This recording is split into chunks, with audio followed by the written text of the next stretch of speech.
السلام عليكم ورحمة الله.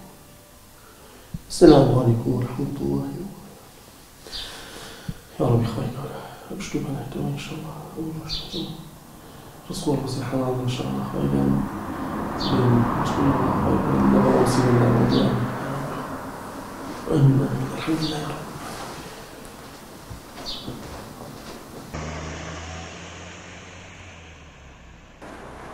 بسم الله الرحمن الرحيم. من كناوم إبراهيم ناصر توفيق ناسراوم بوستا إبراهيمي هەڵەبجە من لە 2015ەوە چێشخانەیەکی خنجیلانەم داناوە بۆ خۆم. لە ناو چێشخانەکەمە دەرەوەمان هەیە. دەرەوە باخێکی هەناری جوان و ڕازاوەیە. لە فەسڵی هەنارە ئێمە کە ئەو میوانانەی کە هێنە لامان خەریکی نان خواردن و شتیوان هەناری شۆڕە بێتەوە بەسەریانە. هەموو کەس ئازادە تایە لەگەڵ خواردن و هەنارەکان تێکەڵە بێ.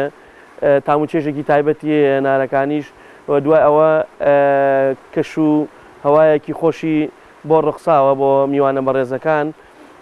چێشخانەکەم لە دەرەوەی شاری هەڵەبجەیە لە گوندی عەنەبە سەجادەی ڕئیسی هەڵەبجە هەورامانە.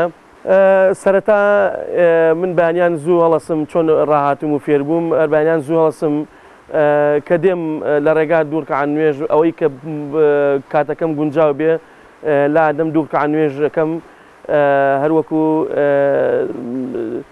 پێم خۆشە و لە ڕووی دینیەوە ئیلتیزاماتێکی دینیمان هەیە ئەلحەمدوللیلا. پاشان بە ناوی خواوە دەست پێ یەکەین و دەست بەکارە بین لە ڕۆژانە ئیشەکەمان دەستەکەین بە لێنانی ئەو خواردنانەی کە ڕۆژانە پێویستمانە پێیەتی بۆ مشتە میوانەکان. خێر بێ یاخوا لاڵیان خاستنی شکر یاخوا بەخێر بێن. خێمن سەرچاو کاگەر کاگیان یاخوا بەخێر بێ سەرچاو بەخێر بێ ناخوا خێمن سەرچاو. حەستان لە دەرەوێ دانیشتنی یا بچینە ژوورەوە دەفەرمون.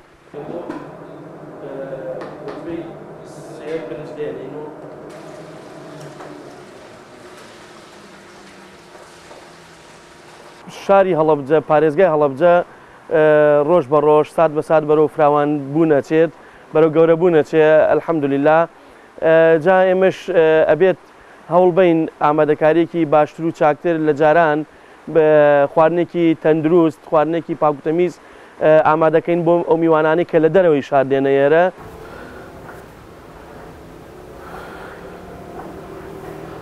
ئێمە لە هەڵەبجەوە هاتووین بۆ خواردنی بە سابرایم بۆ ئەم ناوباخە کەبابەکەی زۆر خۆشە و برنجەکە و لەگەڵ گۆشتی حیوانەکەیە.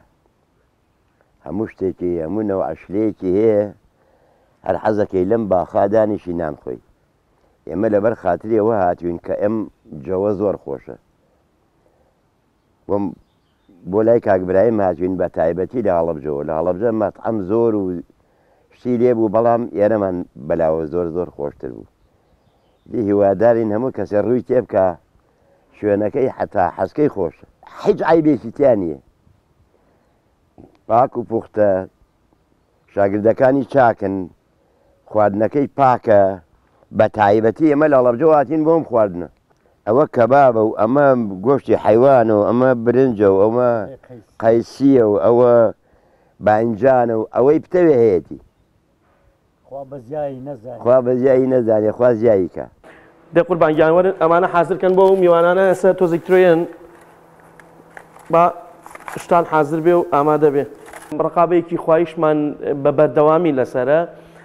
ئێمە پێش ئەوەی لیژنەی تەندروستی چاودێرمان بەسەرمانەوە ئێمە خۆمان وا ڕاهاتوین لە ڕووی دینەکەمانەوە کە خوای گەورە بە چاودێر و بە ڕقابە ئەزانین بەسەر خۆمانەوە و وا فێربووین کە ئێمە خواردنێکی تەندروست خواردنێکی پاکوتەمیز لەبەرەوەی هەر کەس ئێتە ئێرە ئەو کەسانی کە ئێنە ئێرە ئێمە ئەبێ تەندروستیان بپارێزین.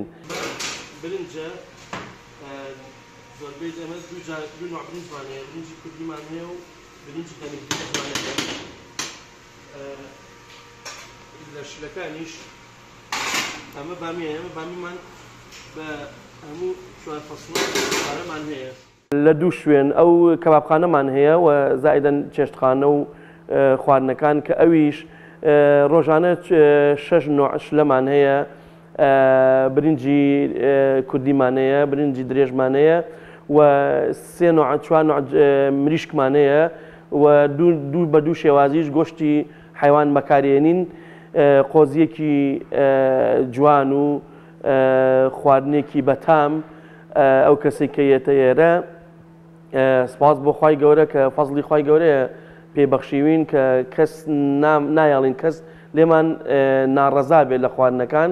لە ڕووی کابخانەشەوە ئێمە هەمیشە بە بەردەوامی کەباب و تکەی مریشک و باڵ و گۆشت و جگەر و دڵ و گورچیلە و کەبابی مەحشی و کەبابی مریشک و ئەمانە بە بەردەوامی ئێمە هەمانە بەردەوام ئامادەیە بۆ میوانە بەڕێزەکان.